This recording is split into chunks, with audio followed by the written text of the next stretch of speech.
saudara-saudara, teman-teman pemuda, dimanapun kalian berada. Selamat bertemu kembali.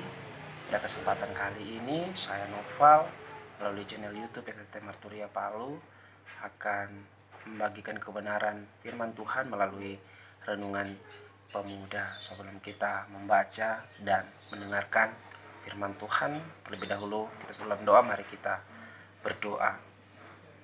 Segala puji syukur kami naikkan kepadamu ya Tuhan, untuk waktu dan kesempatan ini kami boleh pakai untuk mendengarkan firman Tuhan. Sebelum kami membaca dan merenungkannya Tuhan, biarlah Roh Kudus-Mu mengurapi kami, sehingga kami memahami, mengerti maksud firman Tuhan yang disampaikan kepada kami. Kami yang dipercayakan untuk membawa firman ini, dan kiranya Engkau memberkati kami, sehingga kami dapat berkata-kata seturut dengan kehendak-Mu. Ini doa dan permohonan kami ya Tuhan Allah, yang kami minta dan kami mohonkan di dalam nama anak-Mu Yesus Kristus, yang adalah Tuhan dan Juru Selamat kami yang hidup. Amin. Amin. Pembacaan kita pada saat ini saya ambil dari kitab Perjanjian Baru di dalam surat Rasul Paulus kepada jemaat di Roma. Roma pasalnya yang ke-12, ayatnya yang ke-6 sampai dengan ayatnya yang ke-8. Roma pasal yang ke-12, ayatnya yang ke-6 sampai dengan ayatnya yang ke-8. Di bawah perikop persembahan yang benar. Demikianlah kita mempunyai karunia yang berlain-lainan menurut kasih karunia yang dianugerahkan kepada kita. Jika karunia itu adalah untuk bernubuat, baiklah kita melakukannya sesuai dengan iman kita. Jika karunia untuk melayani, baiklah kita melayani. Jika karunia untuk mengajar, baiklah kita mengajar. Jika karunia untuk menasihati, baiklah kita menasihati. Siapa yang membagi-bagikan sesuatu, hendaklah ia melakukannya dengan hati yang ikhlas. Siapa yang memberi pimpinan, hendaklah ia melakukannya dengan rajin. Siapa yang menunjukkan kemurahan, hendaklah ia melakukannya dengan sukacita. Demikian firman Tuhan. Teman-teman pemuda yang sama diberkati Tuhan, pernahkah teman-teman menyadari bahwa di dalam diri kita, kita mempunyai karunia yang dikhususkan kepada kita? Semua orang pasti memiliki karunia. Tidak ada orang yang tidak memiliki karunia di dalam hidupnya. Dalam bacaan kita saat ini, Paulus mau menunjukkan ada karunia khusus yang diberikan Allah kepada anggota jemaat supaya dapat dipakai menjadi alat dan sarana pelayanan kepada Allah dan kepada manusia. Karunia yang dimaksudkan ini adalah karunia yang dipakai untuk memberitakan firman Tuhan. Jika demikian, apakah kita semua harus menjadi pengkhotbah atau harus sekolah dan mengambil jurusan teologi? Tentu saja tidak. Setiap orang memiliki karunia yang berbeda-beda, dan karena perbedaan inilah karunia itu dipakai untuk saling melengkapi satu dengan lainnya. Paulus berkata di dalam Roma pasal 12 ayat 6 sampai 8, jika kita mempunyai karunia bernubuat, kita bernubuat. Jika kita mempunyai karunia mengajar, kita mengajar. Jika kita mempunyai karunia melayani, kita melayani. Dari tiga hal ini, kita dapat mengetahui bahwa ada perbedaan yang satu dengan yang lain. Tetapi dari semuanya itu mempunyai tujuan yang sama untuk dipakai sebagai pelayanan kepada Allah dan kepada manusia. Setiap orang dapat memberitakan kabar sukacita dari Allah melalui karunia yang dimiliki.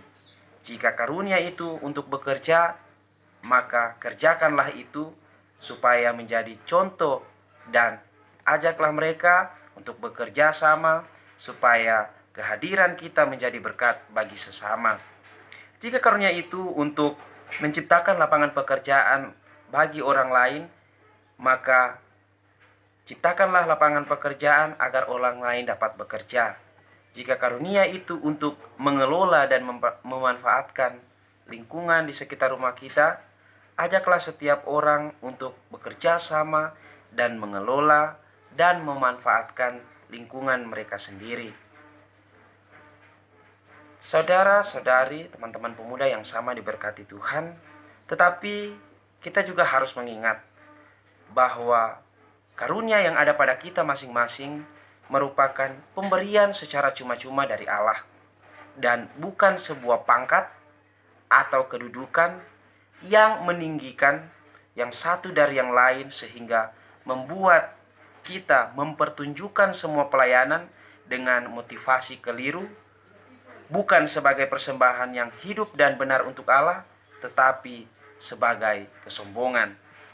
Dalam bacaan kita ini, Paulus memberikan beberapa contoh pelayanan kasih yang dititik beratkan pada ketekunan setiap orang dan dengan tulus hati untuk melayani. Paulus meminta atas nama Tuhan supaya setiap orang dapat melayani dengan karunia rohani yang telah diberikan Allah kepada mereka sebagai kasih karunia. Artinya adalah kehendak Allah harus dimengerti dan dilakukan. Ini adalah perubahan dari apa yang telah kita pelajari, dan selanjutnya apa yang dapat kita lakukan sebagai kelanjutan dari kasih karunia yang telah kita terima dari Allah. Ini erat kaitannya dengan kewajiban kepada Allah, kewajiban kepada diri sendiri, dan kewajiban kepada orang lain. Pertanyaan berikutnya, bagaimanakah kita mengetahui karunia pelayanan yang telah dipercayakan Tuhan kepada kita? Saya mengambil 3 poin dalam hal ini. Yang pertama, mari melihat ke dalam diri kita masing-masing. Bertanya pada diri sendiri, apa yang dapat kita lakukan? Pikirkan, rencanakan, dan lakukan.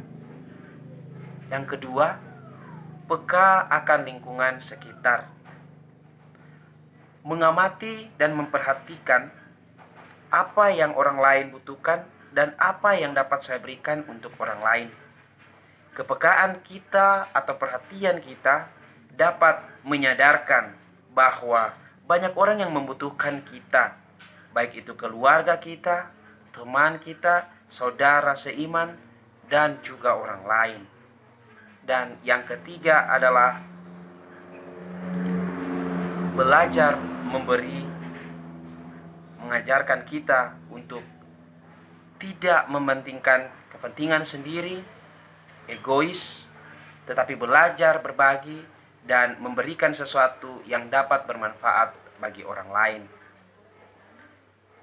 Saudara-saudari, teman-teman pemuda yang diberkati Tuhan, dalam situasi seperti sekarang ini, pelayanan yang dapat kita lakukan tidak terbatas hanya di dalam gedung gereja atau dalam perkumpulan ibadah di rumah, tetapi ada hal yang lebih daripada itu yang tentunya dapat kita lakukan di dalam hidup sehari-hari. Misalnya, kita dapat melayani dalam keluarga kita, seperti melayani kedua orang tua kita, kakek dan nenek kita, atau bahkan kakak dan adik. Jika kita dapat membantu melakukan pekerjaan, meringankan kebutuhan keluarga, maka lakukanlah itu. Jika kita dapat membantu memberikan arahan dan nasihat baik kepada keluarga kita, maka lakukan jugalah hal itu. Ini bisa kita bandingkan di dalam Kolose pasal 3 ayatnya yang ke-17. Contoh yang lain, kewajiban untuk melakukan pelayanan kasih dan menjadi berkat bagi orang lain. Ini erat kaitannya dengan pembawaan diri kita untuk bergaul dengan orang lain, peka terhadap lingkungan di sekitar kita, dan belajar memberi tenaga, pikiran, dan arahan yang baik, bahkan mungkin materi kepada orang yang membutuhkan. Kita tidak dapat memberikan uang kepada mereka yang sedang kelaparan, atau memberi bahan makanan kepada mereka yang sangat membutuhkan air. Saudara-saudara, teman-teman pemuda yang diberkati Tuhan, Allah mau hal ini dapat kita laksanakan sebagai kewajiban yang harus dilakukan sesuai dengan karunia maupun talenta yang telah Tuhan berikan kepada kita sebagai bentuk dari persembahan yang hidup yang dapat kita persembahkan kepada Dia dengan hati yang tulus. Demikian firman Tuhan saat ini.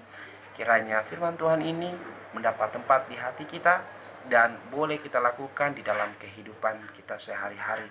Terpujilah nama Tuhan. Amin.